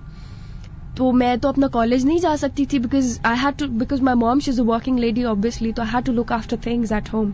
She used to go work and कोई ना कोई होता था जो उसे अटेंड करता था. अगर मैं सो रही हूँ 5 घंटे के लिए तो माई mom she will be like giving पहरा के अच्छा मैं देख रही हूँ उसको. और हमारे फैमिली में किसी से वो मिलने नहीं देती थी. कोई आता था तो भगा देती थी चीजें भी से तोड़ के चीजें. माई नानी she came to us to see her if how she is doing. चीजें वीजें तोड़ के सर पे मार के भगा दिया. कोई कजन किसी को नहीं आने दिया उसने. थोड़ी देर इधर उधर होती थी तो देखती थी कि वो कभी कबर्ड पे बैठी हुई है. Cupboard like it's like very tall. बिल्कुल इतना सा थोड़ा सा आपके वो नहीं हो जाता, इतना सा डिस्टेंस होता है आपकी वॉल और कबर्ड में. वो वहां जाके बैठी हुई थी. मैं कहती थी यार कैसे बैठी यहाँ पे जाके. It's like beyond your expectations and beyond your understanding also कि एकदम एक इंसान कैसे क्लाइम कर सकता है इतनी बड़ी. फिर थोड़ी देर बाद because I used to share my bed with her. We used to share bed. तो मैं ना करवट नहीं ले सकती थी. मुझे ऐसा लगता था तो मुझे कोई रोकता है इस साइड में ना. There was someone with her. तो मैं हमेशा एक साइड पे लेफ्ट पे अपने सोती होती थी. मैं राइट नहीं जा सकती थी. और उसके बाद तो मुझे वो आलिम ने कहा कि इसको जो है वो अलग ही सुलाओ. बट हम लोग उसको अलग नहीं. ऑब्वियसली वो सोती थी तो हम पहरा ही देते थे तो हम सो तो वैसे भी नहीं सकते थे. कोई 40 दिन जो है वो इसी तरह ऑफ एंड ऑन हुआ है. फिर हमें बड़ी मुश्किल एक आलिम मिले. वो आए, उन्होंने रूहानी इलाज किया. फिर उस चीज ने हमें बताया कि वो वहां से आई है. याद है तुम खेतों में गए थे, ये लड़की मुझे बड़ी अच्छी लगी थी और हम मुझे पसंद आ गई. बस मैं इसके साथ आ गया. करते करते बड़ी जान उससे हमने छुड़वाई. That day I found out that when your body is captivated by all these things तो आपकी बॉडी बड़ी कमजोर हो जाती है. और फिर वो दूसरी चीजों के लिए ठिकाना बड़ी जल्दी बनते. एक दिन हम लोगों ने एक्सॉर्सिज्म कराया. We were like okay thank God अब जान छूट गई. But that was not it. रात को 12 बजे या 1 बजे मेरी बहन कहती है बैठे बैठे डांस करना शुरू की.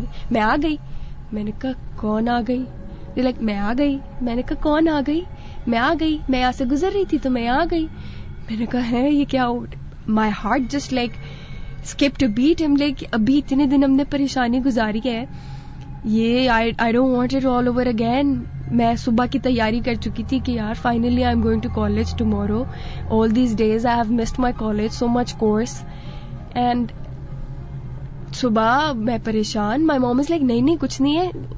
ऐसे ही मेरी अम्मा वैसे भी इन चीजों पे बड़ा उनका एतबार है, लेकिन वो अपने आप को ना वो फूल करती रहती कि नहीं कुछ नहीं हुआ होगा. तो नेक्स्ट डे फिर वही चीजें शुरू हो गई. बट वो जो पहले था वो बड़ा अग्रेसिव था. ये वाला शी वॉज मोर लाइक मैंने एक दिन I was like may be she is pretending. She is trying. होता है ना एक बच्चे में कि निगलेक्ट फील करता है तो ये tries to get attention gain करने के लिए. तो 2-4 बातें उसने मुझे ऐसी बताई जो ऐसे नहीं होता इंसान को कि यार अपनी जात को पता होती है. कहती बोलूं. मैंने कहा नहीं प्लीज नहीं बोलना प्लीज. तो वो उसने मुझे ऐसी बातें बताई. उसने मुझे कहा कि मुझे पता है जो शायद तुम्हें ही पता हो और किसी को ना पता हो. एंड आई वाज वंडरिंग कि यार वाकई देयर इज समथिंग. तो ये मजाक नहीं है रात को जो मैं कह रही थी मैं आ गई. देन फिर वो आलिम वो थे. He was very old. I don't know if he is alive now. तो उनके पास वो बाद में जो आए थे नहीं वही थे. हाँ एग्जैक्टली वो जो उनके बाद में आए थे. वो उससे पहले वाले तो ने सिर्फ बताया था कि उसको कोई मसला है इस तरह का रूहानी का इलाज कराना पड़ेगा. तो जो दूसरे थे ही वाज रियली ओल्ड. उनके पास फोन नहीं होता था. उनका एक दोस्त था जिनको हम फोन करते थे जो मैसेज उन तक पहुंचाते थे और फिर वो 1-2 दिन बाद हमें रिस्पॉन्ड करके फिर आते थे. इतने में हम लोग को खुद डील करना होता था सारी चीजों से. तो वो डील कैसे करते थे आप लोग. क्या करें. वो कहती थी मुझे बीफ खाना है. मैं क्या करती थी मतलब मैं कह रहा हूँ कि ये तो नहीं होता था कि अग्रेसिव हो जाती थी. अग्रेसिव होती थी. एक दिन ऐसे मैंने उसे कहा ये वाला मैंने तो उसे थप्पड़ खाया इतनी जोर से मुझे याद है. एक दिन she like you know my sisters are really obedient. मेरा जो दर्जा है मेरी माँ के बाद का है, लेकिन माँ के बराबर ही है. बट वो मेरी बड़ी ओबीडियंट है. अगर मैंने उनको कह दिया ना नहीं, तो वो क्वेश्चन नहीं करती है मुझसे कि नहीं तो क्यों नहीं. लाइक ओके ठीक है. But that day I was like कि ना नहीं, हमारे पास गोश्त खाना है तो यही खाओ. तो कहती नहीं खाऊंगी. मैंने कहा क्यों नहीं खाओगी? नहीं खाओगी जाओ, फिर अगर नहीं दूंगी तो क्या करोगी? कहती मैं मारूंगी. मैंने कहा मार के दिखाओ. उसने आसरा नहीं किया, थप्पड़ मार दिया मेरे मुंह के ऊपर, और इतना जोर का थप्पड़ मारा मुंह मेरा लाल हो गया था. सीरियसली गरम शुमाही निकल रही थी मेरे फेस पे से. हो सकता है उसने इसका फायदा उठा के लगा दिया है. नहीं, never. I don't believe that. I don't by that. हो सकता है वो कहे यार बहन हर वक्त बुली करती रहती, चलो इसी बहाने नहीं. I don't bully them. ऐसी बात नहीं है. नहीं, मैंने because she was asking for beef. लेकिन मेरा सवाल ये है कि जैसे फिल्म्स में दिखाया जाता है ना कि जिन आ गया और फिर आवाज चेंज हो गई और बाल खड़े हो गए और उड़ना शुरू कर दिया और ये और वो, तो इस तरह की कोई पर्सनालिटी चेंज नहीं आया था? पर्सनालिटी चेंज आया था, बट ऑब्वियसली वॉइस में थोड़ा सा चेंज था, बट वो कम्प्लीटली चेंज नहीं. वो जब अग्रेसिव होती थी तो फिर उसका वो होता था कि उसका बिल्कुल चेंज कर लेती थी. अपने आंखें बहुत रोल करती होती थी कि अगर मेरी बात नहीं सुनी तो. लेकिन एज सच वॉइस नहीं चेंज होती थी उसकी. लेकिन वो पता चल जाता था कि पर्सनालिटी, वो ट्रांजिशन उसकी पर्सनालिटी में पता चल रहा होता था कि अगर हम उसको ऑफेंड करते थे, वो हर वक्त जो है वो कहती है गोश्त खाऊंगी मैं, मुझे ये ला के दो. अजीब अजीब चीजें मांगती थी जो हम कभी खाते भी नहीं थे. इतना मुश्किल हमने उसको हैंडल किया पूरी रात. और फिर हम लोगों ने 1-1.5 साल तो अपने घर में लाइट्स ऑफ की ही नहीं, चाहे वो बाथरूम की हो, चाहे वो लाउंज की हो, चाहे वो कमरे की हो. लाइट में डर लगता था? डर नहीं लगता था. वो जो आलिम थे उन्होंने कहा कि आप अपनी लाइट्स ना ऑफ कीजिएगा, आप लाइट्स अंधेरा ना कीजिएगा, आप लाइट्स ऑन रखें तो ठीक रहेगा. तो हम नहीं ऑन करते थे. फिर हमने बहुत ज्यादा हम दुआएं, और हम लोग वैसे भी बड़ा करते हैं दुआएं वगैरह करने की, और फिर उसके बाद तो हमने और ज्यादा प्रैक्टिस करना शुरू कर दिया. तो वो इस तरह का टाइम था कि ना हम लोगों ने बड़ी कम एज में बहुत ज्यादा चीजें, और मैं तो उस चीज के साथ कोई 40-45 दिन रही हूँ.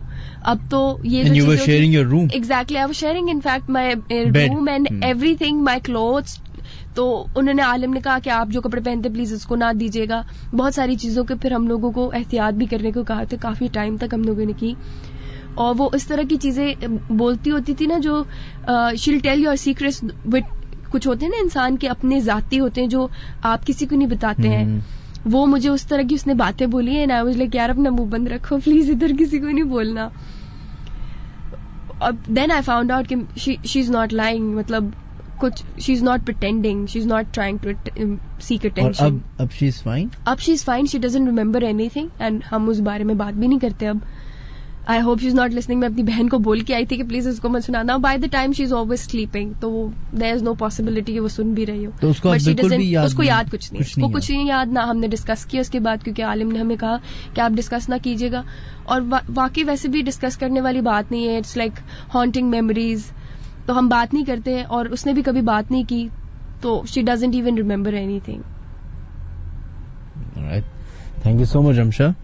आपने एक बड़ा पर्सनल अपना एक इंसिडेंट शेयर किया, एंड आई होप कि अब वो बिल्कुल सही रहे और मजीद थप्पड़ ना पड़े आपको. Allah. Thank you so much. Thank you. अपना ख्याल रखिएगा. Thank you so much.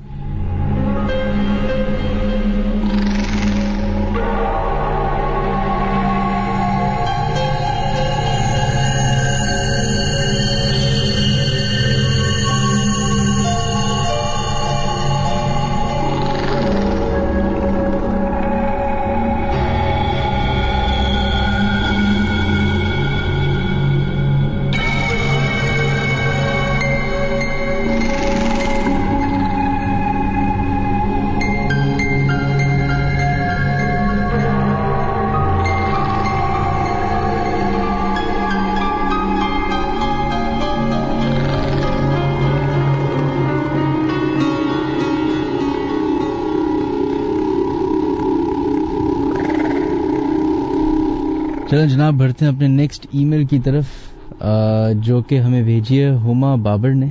कहते हैं कि अस्सलाम वालेकुम मिनहाज, ये वाकया काफी पुराना है. 1993 की बात है. हम लोग फेडरल बे एरिया ब्लॉक 7 में शिफ्ट हुए. वहां पर हम लोगों को टॉप फ्लोर पर बैक साइड की एक बैल्कनी की तरफ फ्लैट मिला. आसपास और भी अपार्टमेंट थे और उन सारे अपार्टमेंट के सेंटर में बस एक काफी पुराना खस्ता हाल सा बंगला बना हुआ था जो कि देखने में ही काफी पुराना सा लगता था। खैर, जब हम वहां शिफ्ट हुए तो कुछ टाइम तो अच्छा गुजरा, बट फिर एक रात एक अजीब बात हो गई। गर्मियों के दिन थे तो मेरी वालदा ने सोचा कि मैं बैल्कनी में सो जाती हूँ। हम सब बहन भाई उस वक्त छोटे थे। वो अपार्टमेंट दो रूम एक छोटे से अपार्टमेंट था। अच्छा, वो 2 रूम का एक छोटा सा अपार्टमेंट था। हम सब बहन भाई अम्मी के साथ ही एक रूम में होते थे। खैर, अम्मी बैल्कनी में सोने के लिए लेटी तो हम भी बैल्कनी के साथ जो रूम था वहां पे सो गए। रात के जाने क्या टाइम था कि बंगले की तरफ से बच्चों के शोर की खेलने की आवाज आने लगी, जैसे बच्चे क्रिकेट खेल रहे हैं। पापा पापा कहने की आवाज भी मुसलसल आ रही थी और फिर इन सब आवाजों के बाद एक औरत की बहुत तेज चीखने की आवाज आती है और फिर थोड़ी देर बाद खामोशी हो जाती है। फिर फजर की अजान की आवाज आती है और ये सारी आवाजें उस रात सिर्फ मेरी वालदा ने सुनी थी। तो अम्मी ने ये सब हमको भी बताया, साथ ये भी बताया कि किसी घंटी की आवाज भी आती थी, जैसे किसी मंदिर की घंटियां एक साथ बज रही हों। जब वालिदा ने हम सबको बताया तो मैंने और मेरे बड़े भाई जो हैं उन्होंने कहा कि हम भी आज रात को आपके साथ जाग कर सुनेंगे। जब रात हुई तो वालिदा ने हमको उसी टाइम पर उठाया और कहा कि इन आवाजों को सुनो, तुमको आ रही हैं। तो वो सारी आवाजें सेम वैसे जैसी वालिदा ने सुनी थी हमें भी सुननी, और मुझे तो खैर खौफ से बुखार भी हो गया। मगर मिनहाज, पहले मुझे लगता था और मेरी अम्मी और भाई को भी कि शायद ये आवाजें बाहर बच्चे क्रिकेट खेलते हैं उनकी हैं, लेकिन वो आवाज तो रोज ही सेम टाइम में और वैसे ही रोज की तरह आती थी। खैर, हम वहां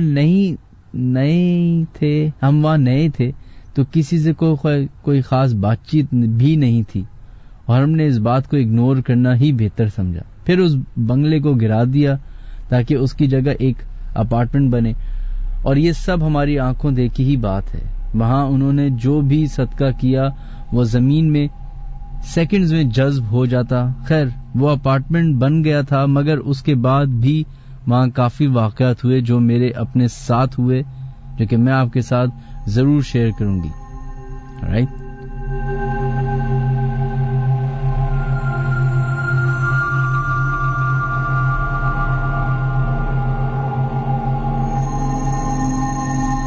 चलो, थैंक यू हुमा, आपका मैसेज आया। खैर, अभी रमशा ने जो एक वाकया शेयर किया अपनी बहन का, एग्जैक्टली मेरे भी एक रिश्तेदार हैं, बहुत ही करीबी, मैं उनका नाम नहीं ले सकता, अगर वो सुन रहे होंगे तो वो कहेंगे कि बिलावजह में बता दिया।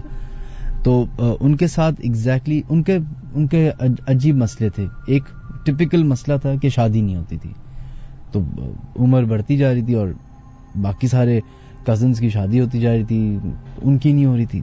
फिर उसके बाद कुछ अजीब और गरीब वाकयात होना शुरू हुए कि रात को किसी से बातें कर रही हैं,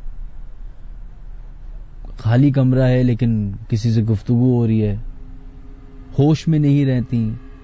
अच्छा, हम चूंकि उस वक्त शरारती यंगस्टर्स थे तो हमें लगता था कि शायद कोई अफेयर चल रहा है या कोई मतलब नशा कर रही है, कुछ कर रही है, तो हम जरा इंक्विजिटिव रहते थे कि यार इनको हम रंग के हाथों पकड़ लें। तो एक रात इसी तरह हमने प्लान किया कि कजन्स क्या रुकेंगे और रात में जो ना जैसे ही ये बातें करना शुरू करेंगे तो हम फोन पकड़ लेंगे जाके इनका कि यार फोन पे बात कर रही है। और ये तो यही हुआ, कोई 3-4 बजे का टाइम था, हम सब ने एक्टिंग की सोने की, सब सो गए, सन्नाटा, खामोशी, आवाजें आना शुरू हुई हमें। हम चूंकि जागे हुए थे तो अलर्ट भी थे, तो हल्की हल्की आवाजें आनी शुरू हुई, जैसे कोई खामोशी में बातें कर रहे। मैं उठा, मेरा कजन उठा, एक और कजन उठा, हम तीनों गए। अब आवाज को हम फॉलो करते करते घर के एक आखिरी कॉर्नर पे कमरा था जहां पे हम थे, और दूसरे कॉर्नर से आवाज आ रही थी। अब थोड़ा सा बड़ा सा घर था, तो पहुंचते पहुंचते 1-1.5 मिनट लगा। हम जब पहुंचे तो वो एक ड्राइंग रूम का एरिया था। ड्राइंग रूम से हमें आवाज आ रही, अब लाइट हम जला नहीं पा रहे ताकि पता ना चले और हम जाके अचानक से पकड़ लें उनको और फिर उनको सुनाएं, ब्लैकमेल करें कि बॉयफ्रेंड से बात करनी थी और ये और फलाना। अब हम खामोशी से जा रहे हैं, हमें आवाज आ रही है लेकिन कोई नजर नहीं आ रहा। थोड़ी देर के बाद मेरे कजन ने हमें हाथ दे के मारा कि वो देखो, तो सोफे की बैक साइड पे कॉर्नर पे बिल्कुल हमारी कजन बैठी हुई, उसके बाल पूरे मुंह पे पड़े हुए और किसी से बातें कर रही। और खुदा की कसम कोई टेलीफोन, ये उस वक्त की बात है जब सेलफोन्स भी नहीं होते थे, तो टेलीफोन होता था तो टेलीफोन की तार होती थी जो लंबी सी नजर आ जाया करती थी, कहीं भी जा रही होती थी। ना कोई टेलीफोन, ना सेलफोन, ना कोई दोस्त, ना कोई बाहर ऐसा लड़का खड़ा हुआ जिससे बात हो रही हो। और जिस तरीके से उस कजन ने हमें पलट के देखा था, आई थिंक वो मेरी जिंदगी का सबसे खौफनाक वो वाला टाइम था कि मुझे लग रहा था कि अब शायद बस अब मौत ही है इसके बाद। उसके बाद ये सारा वाकया हमने अपनी रिश्तेदार को बताया, उसके बाद उनका इलाज हुआ। फिर काफी दिनों के बाद जब मैं उनके घर गया तो वो हमने देखा कि छत पे उनके घर के एंट्रेंस पे वो घोड़े का हॉर्स शू होता है वो लगा हुआ। अब मैं आता जाता रहता था तो मैंने एक दफा नोट किया, भूल गया। फिर काफी दिनों के बाद जब मैंने दोबारा देखा, रजिस्टर हुआ, तो मैंने अपने कजन से पूछा कि ये क्या है। तो कहते हैं यार ये अभी चलो बाद में बताऊंगा बाद में। अब 2-4 महीने बाद फिर मैंने देखा तो फिर मैंने पूछा, तो कहते हैं यार वो याद है वो वाकया। उसके बाद एक रूहानी इलाज हुआ था और उस पे उन साहब जो भी आए थे करने के लिए, उन्होंने वो हॉर्स शू होता है वो लगाने को कहा था। और कुछ आयतें हैं जो तुम देखोगे हमारे घर पे लगी हुई हैं, वो जरूरी हैं। फिर मैंने गौर से देखा तो वो आयतें भी नजर आई मुझे। लेकिन वो जो प्रिसाइज मोमेंट था ना, जब हमने कोशिश की थी अपनी तरफ से इंडियाना जोन्स बनने की और पकड़ने की कि जाके हम जरा इनकी जो है ना ये हरकतें पकड़ें, वो मैं आपको बता नहीं सकता। वो शक्ल, वो जो जिस तरह का एक्सप्रेशन था, वो खौफ, वो आवाज, आई डोंट नो, इतनी एक ऐसी, पता नहीं, लोग, बहुत सारे लोग मुझसे कहते हैं कि यार ये तो सब ऐसी बेकार बातें नहीं होती, झूठी नहीं होती, फिक्शनल नहीं होती। मुझे नहीं लगता यार कि फिक्शनल होंगी, इतने सालों से चलती आ रही हैं। अभी की 20, 30, 40 साल पुरानी बातें तो नहीं है, ये तो सदियों साल पुरानी बातें। केव्स के अंदर, गारों के अंदर जो है तस्वीरें लोगों की मिली हैं, जो उस वक्त की सिविलाइजेशन थी, उन्होंने जो हिस्ट्री छोड़ी है हमारे लिए, इंसानों के लिए, आगे आने वाले लोगों के लिए। उसमें ड्राइंग्स हैं, उसमें कोई रिटन फॉर्मेट नहीं है, ड्राइंग्स हैं। ड्राइंग्स आप देखें, आपको यूट्यूब अब हर किसी के पास है, गूगल हर किसी के पास है। हम गाने, हम लोगों की तस्वीरें डाउनलोड करने से बेहतर है आप इंफॉर्मेशन हासिल करें। वहां पे केव्स के अंदर ड्रैगन्स की तस्वीरें हैं, मतलब इस तरह के एनिमल्स की तस्वीरें जो आधा धड़ जो है वो इंसान का है, आधा जानवर का है। और ये ग्रीक्स की मिथोलॉजीज हैं। अब वो मिथोलॉजीज आई एम श्योर कि कोई ना कोई किसी ना किसी रियलिटी से तो करीब होंगी। मतलब आप इमेजिन कीजिए, हमसे पहले भी कई सारी यहाँ पे लोग रहे हैं। कहा जाता है कि हमारी अब हाइट छोटी होती जा रही है, तो हमसे पहले भी कोई होंगी, कोई लोग, जाइंट्स जिसको हम अब कहते हैं कि लंबे लंबे लोग नजर आते हैं, बड़े बड़े पैर नजर आते थे, तो होते होंगे। इसी तरीके से आई डोंट नो, जो हमारा स्पिरिचुअल एक एनवायरनमेंट है, यह जो दुनिया है जिसको हम कहते हैं, उसका आपको पता ही नहीं। अभी हमें तो अंदाजा ही नहीं है। हमें सिर्फ इतना ही पता है जिसको हम देख सकते हैं। जिस चीज को हम देख सकते हैं, दैट्स इट, सिर्फ हमें उसका ही पता है।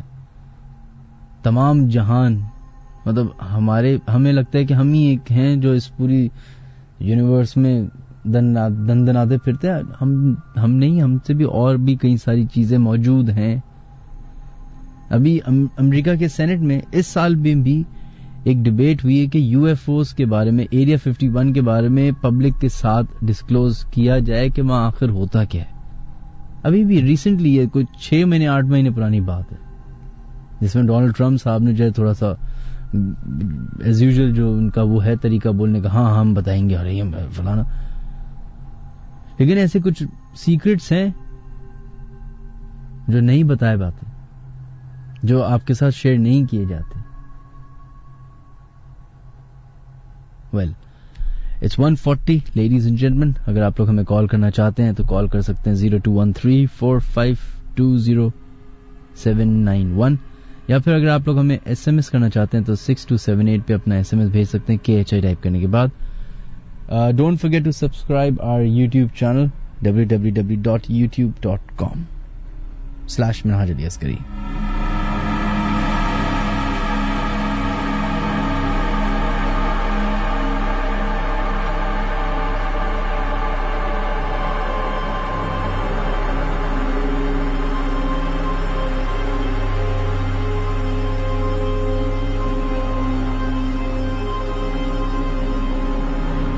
खैर बढ़ते हैं अपने नेक्स्ट कॉलर की तरफ, देखते हैं लाइन पे कौन है मौजूद. हेलो. हेलो, अस्सलाम वालेकुम जनाब. जी आप प्लीज टेलीफोन बंद कर दीजिए, रेडियो सेट बंद कर दीजिए, आपकी आवाज फीडबैक आ रही है. Hello hello. हेलो, अस्सलाम वालेकुम. वालेकुम अस्सलाम. जनी कौन है हमारे साथ लाइन पे मौजूद? मैं गुलशन मेवाड़ से बात कर रही हूँ. आपका नाम? हमारे घर में भी है ना, तो तुम आपका नाम? हेलो मिनाज भाई.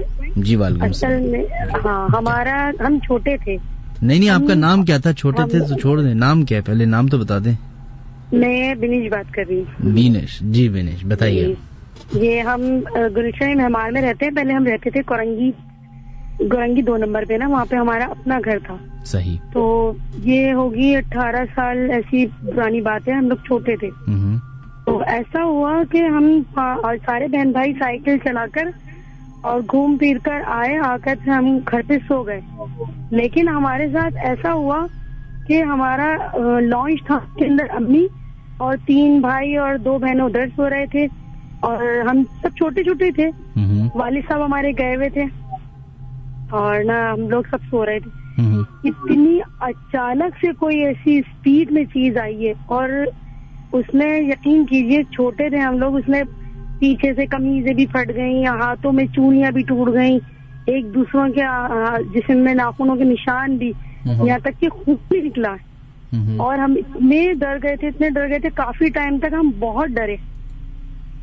तो फिर मेरी वालदा ने किसी को दिखाया, फिर फिर आलिम को बताकर फिर उन्होंने उस चीज को ऊपर कर दिया. लेकिन तब से अभी तक भी हमारे यहाँ थोड़े थोड़े हम लोग परेशान हो जाते हैं. लेकिन अल्लाह का करम है, ये चीज मुझे आपसे शेयर की. नहीं तो मुझे बताइएगा कि जरा डिटेल में बताएं कि क्या हुआ था. असल में ऐसा हुआ था, हम लोग छोटे बहन भाई थे. कितने छोटे थे आप लोग? वॉक कर आए. हमने 5 छुपकलियां थी वहाँ. हमने उनको छेड़ा भी नहीं, बस हमने उनको सिर्फ टोक दिया था. तो भाई शरारते करता हुआ साइकिल चलाता हुआ लेकर आया. उस दिन इतना टाइम भी नहीं हुआ था, हम लोग 9 साढ़े 9 ऐसे सो गए थे सब. लेकिन हाँ सो गए थे सब बहन भाई ना. लेकिन वहाँ से हमारे 2 गेट थे, एक मेन रोड की साइड था और एक था गली की साइड. लेकिन ऐसा हुआ कि हमें समझ ही नहीं आया. सब चीखें मारना शुरू हो गए, काली सी चीज गई. सब बहन भाई जो है वो डर गए, बहुत बुरी तरह डरे. कपड़े भी फट गए और क्या कहते हैं ना, किसी चीज ने हमला किया. बाकायदा वो बहुत खतरनाक आवाज थी उसकी. और मेरे बड़े वाले भाई सबको चुप करा रहे हैं, छोटे बहन भाइयों की, चुप हो जाओ, क्यों चीख रहे हो. यहाँ तक कि हमें नहीं पता, बाहर लोगों ने बताया कि आपकी रात को 2 बजे इतनी चीखों की आवाजें आ रही थी कि आप लोगों को क्या हो गया था, कोई कूद गया था या क्या हुआ था. लेकिन हम लोगों क्या मखलूक थी, क्या चीज थी जो हम पर ऐसा करके गई. हमने सिर्फ ये टोका था उसको कि हम 5 छिपकलियां हैं, किस तरीके से ये बैठी हुई है. थोड़ा दूर था हमारे घर से वो घर. तो बस मैं आपसे यही शेयर करना चाहती थी. चलिए सही. ऑलराइट, बहुत बहुत शुक्रिया, अपना ख्याल रखिएगा. Thank you. अल्लाह.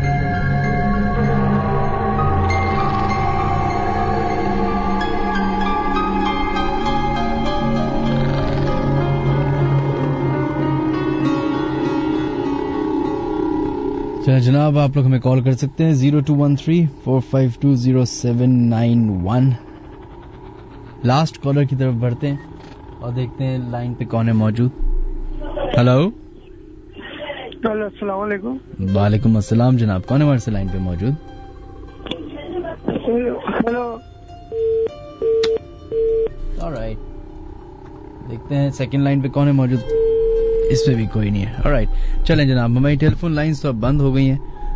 बढ़ते हैं अपनी एक ईमेल की तरफ. आई होप कि अस्सलाम वालेकुम, हमारे एक रिलेटिव हैं, उनकी बेटी पर भी एक जिन आ गया था। जब एक्सोर्सिज्म हुआ तो पता चला कि जिन हिंदू है।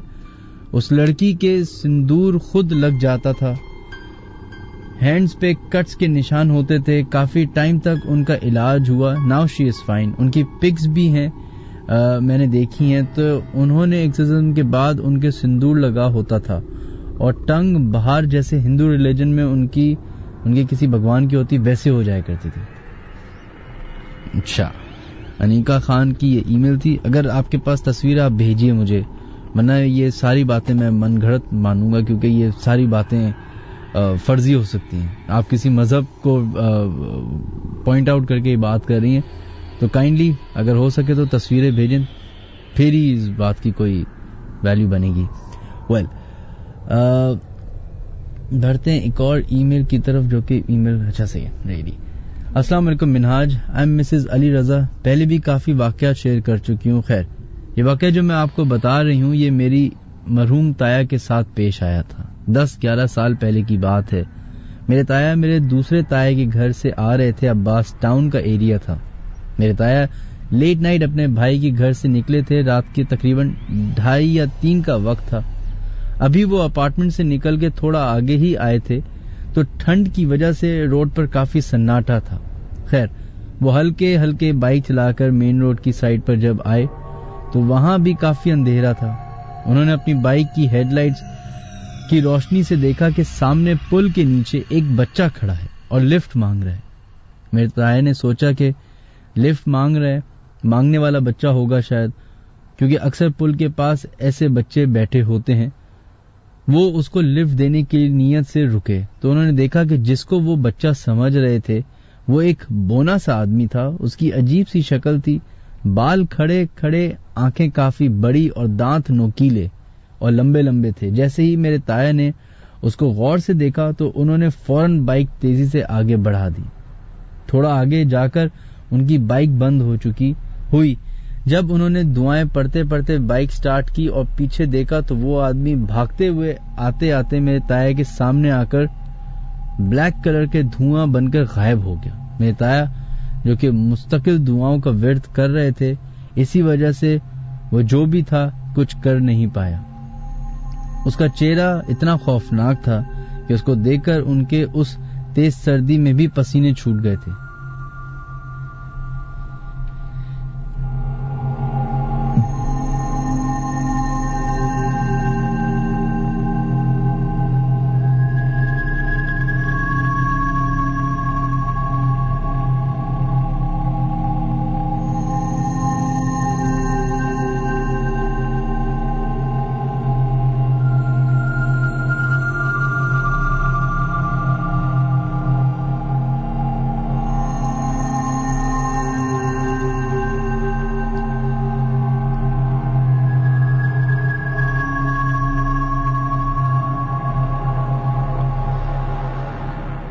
खैर जनाब, आपने आज पूरे शोज में हमसे सुना लोगों के वाकयात।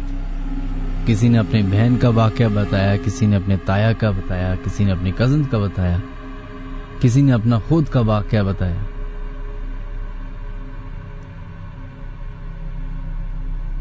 ये वो वाकयात हैं जो या तो लोग शो में शामिल होने के लिए झूठ बोलकर एक स्टोरी बना के बात करते हैं, या फिर बहुत ही पर्सनल एक्सपीरियंस आप तमाम लोगों के साथ शेयर किया जाता है।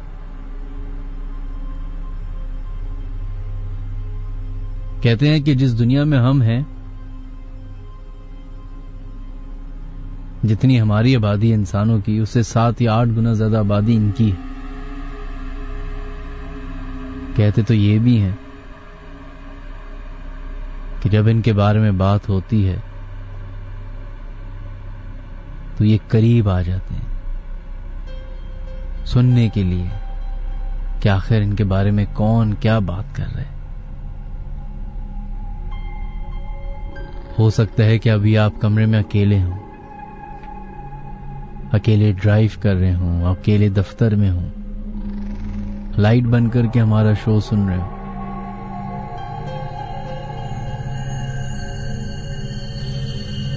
अजीब बात उस वक्त होगी जब आप कमरे में अकेले ना हो, कोई और भी मखलूक आपके साथ मौजूद हो जिसको आप तो देख नहीं सकते, पर वो आपको जरूर देख सकती है।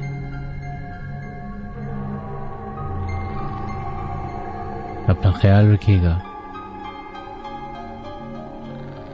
नेक्स्ट फ्राइडे दोबारा मुलाकात होगी। खुदा हाफिज।